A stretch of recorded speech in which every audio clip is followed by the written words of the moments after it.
Welcome to signal TV.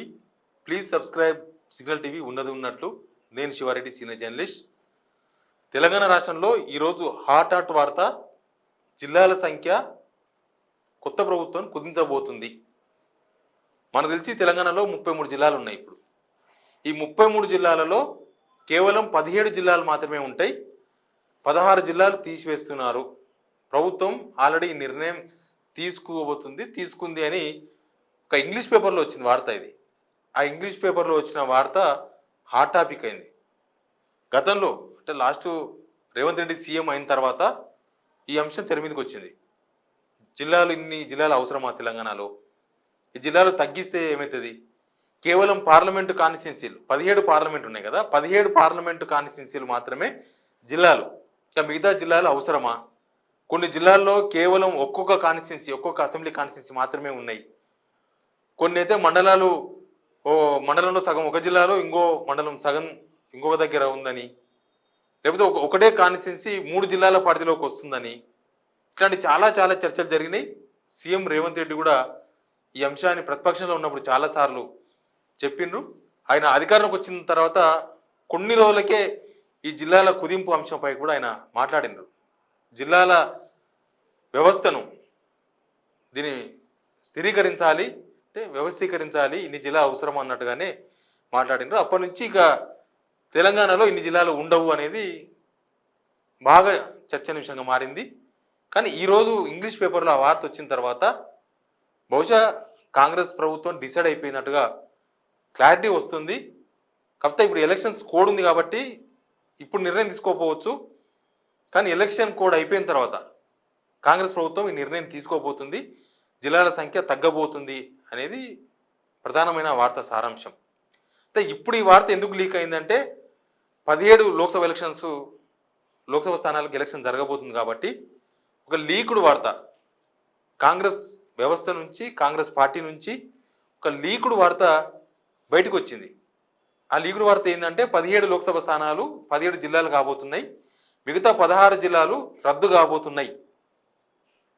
దీనివల్ల కాంగ్రెస్కి వచ్చేది ఏంటంటే 17 లోక్సభ స్థానాలు, ఇప్పుడు హైదరాబాద్, రంగారెడ్డి, తర్వాత రంగారెడ్డి అంటే చేవెళ్ళ, ఇటు మల్కాజ్గిరి, అటు మహబూబ్ నగర్, నాగర్ కర్నూలు, ఇటు పోతే వరంగల్, భువనగిరి, నల్గొండ, అటు మహబూబాబాద్, అటు ఆదిలాబాద్, నిజామాబాద్, కరీంనగర్, ఇట్లా ఇవన్నీ పార్లమెంటు లోక్సభ కాన్స్టిట్యున్సీ స్థానాలు.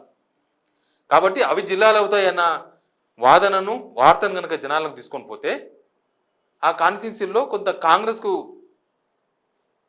ఫేవర్గా వాతావరణం మారుతుంది అనే చర్చ, కాంగ్రెస్కు ఫేవర్గా జరుగుతుందనే ఒక ఆశాభావం బహుశా కాంగ్రెస్లో ఉండొచ్చు.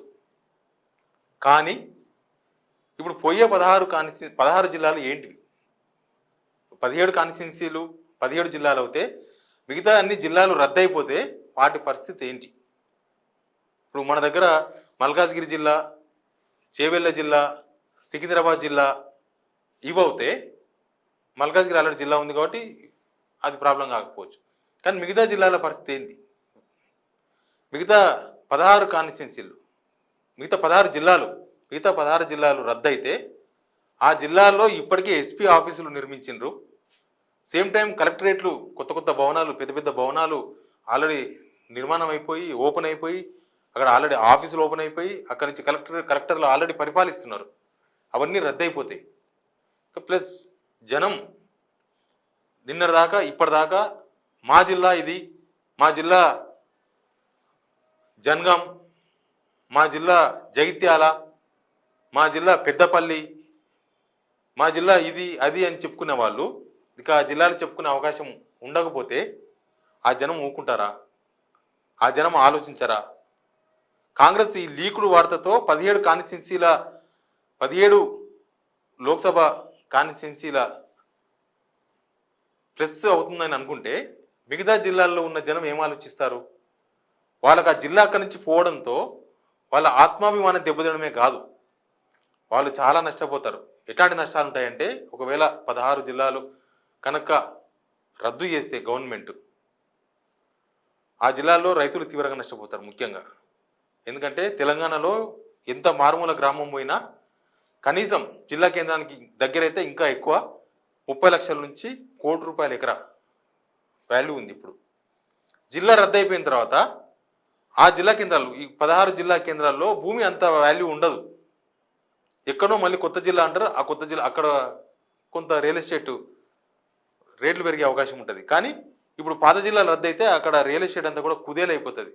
అయిపోయి ఎకరా మళ్ళీ ఎంత తగ్గిపోతుందో తెలియదు. 30 లక్షలు ఉన్నది 10 లక్షలు రావచ్చు, ఎంతైనా తగ్గిపోవచ్చు. ముందు నష్టపోయేది రైతులు. ఒక 3 ఎకరాల రైతు ఉంటే ఈరోజు మారుమూల గ్రామంలో కూడా కోటీశ్వరుడే. కానీ రేపు ఒకవేళ జిల్లాలు రద్దు చేస్తే, ప్రభుత్వం వాళ్ళు అనుకుంటున్నట్టుగా రద్దు చేస్తే, ఆయన 3 ఎకరాల భూమి కేవలం 30 లక్షల వాల్యూ, 20 లక్షల వాల్యూ, ఇంకా కొంత ఎక్కువనో తక్కువనో అవుతుంది తప్ప ₹1,00,00,000 వాల్యూ అయితే కాదు. రైతు తీవ్రంగా నష్టపోయేది అక్కడనే. ప్లస్ రియల్ ఎస్టేట్ కొత్త జిల్లాలు వచ్చిన తర్వాత కొత్త జిల్లా కేంద్రాలుగా రియల్ ఎస్టేట్ బాగా విస్తరించింది. వెంచర్లు,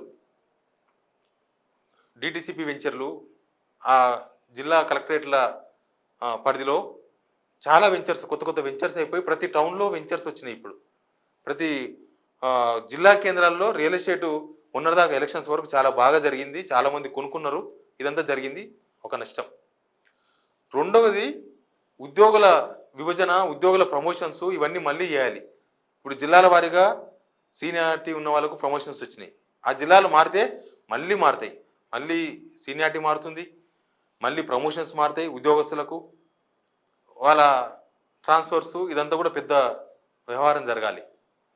ప్లస్ పరీక్షల నిర్వహణ చాలా ఇబ్బంది.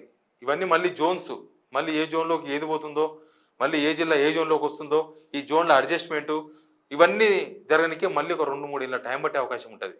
మనకు లాస్ట్ 2018లో బీఆర్ఎస్ గవర్నమెంట్ వచ్చిన తర్వాత వాళ్ళు ఉద్యోగ నియామకాలు ఎందుకు చేయలేదు అంటే, జోన్ల వ్యవస్థీకరణ రాలేదు, కేంద్రం నుంచి ఇంకా పర్మిషన్ రాలేదు, జోన్లను గుర్తించాలి ఇదంతా. కాబట్టి మాకు 2-3 ఇయర్స్ టైం అంతా వేస్ట్ అయిపోయిందని చెప్పింది వాళ్ళు. మళ్ళీ ఇప్పుడు ఆ ప్రాసెస్ స్టార్ట్ చేస్తే, కొత్త జిల్లాలు వచ్చి పాత జిల్లాలు రద్దు అయితే మళ్ళీ ప్రాసెస్ స్టార్ట్ కావాలి. మళ్ళీ జోన్లు, మళ్ళీ ఇవన్నీ ఏ ఏ మండలం ఏ జోన్లోకి పోతుంది, ఏ జిల్లా ఏ జోన్లోకి వస్తుంది, ఇదంతా జరగడానికి మళ్ళీ 2.5 నుంచి 3 ఏళ్ళ టైం పట్టే అవకాశం ఉంటుంది. మళ్ళీ ఉద్యోగ నియామకాలకు బ్రేక్ పడే అవకాశం ఉంటుంది దీనివల్ల. ఇంకా విద్యార్థుల పాఠ్యాంశాలలో, వాళ్ళ పుస్తకాలలో కొంత కొత్త సిలబస్ వచ్చింది. వాళ్ళ కొత్త జిల్లా అదంతా కొత్త సిలబస్ వచ్చింది. మళ్ళీ సిలబస్ మొత్తం మారి మళ్ళీ కొత్త జిల్లాల బేస్గా మళ్ళీ కొత్తగా ఏర్పాటు చేయాల్సి ఉంటుంది. ఈ కొత్త జిల్లాల కాన్సెప్టు ఎలక్షన్స్ ప్రచారం కోసం మాత్రమే కాంగ్రెస్ తెర మీద తీసుకొచ్చిందా, నిజంగా సీరియస్గానే ఉందా అనేది తెలియదు. ఒకవేళ ప్రభుత్వం గనక జిల్లాలను కుదిస్తే చాలా చాలా తీవ్ర నష్టాలు ఉంటాయి. రైతులు, విద్యార్థులు, నిరుద్యోగులు, ఉద్యోగులు అందరూ తీవ్రంగా నష్టపోయే అవకాశం అయితే ఉంటుంది. బట్ ఎలక్షన్స్ టైంలో ఈ అంశాన్ని ఎందుకు తెర మీద తీసుకొచ్చిందని మాత్రం ఒక పాయింట్, దానిపైన చర్చ జరుగుతుంది. 17 లోక్సభ స్థానాల్లో వాళ్ళకు వాతావరణం ప్లస్గా మానికి కాంగ్రెస్ ఒకవేళ తీసుకొస్తే, మిగతా ఇప్పుడు 16 జిల్లాలు ఏదైతే 17 లోక్సభ స్థానాలు కాకుండా మిగతా జిల్లాలు ఏవైతే ఉన్నాయో ఆ జిల్లాలు కనుకపోతే ఆ జిల్లాల ప్రతిస్పందన కూడా అంతకు తీవ్రంగా ఉండే అవకాశం అయితే చాలా క్లియర్గా కనబడుతుంది. ప్లీజ్ సబ్స్క్రైబ్ సిగ్నల్ టీవీ ఉన్నది ఉన్నట్లు.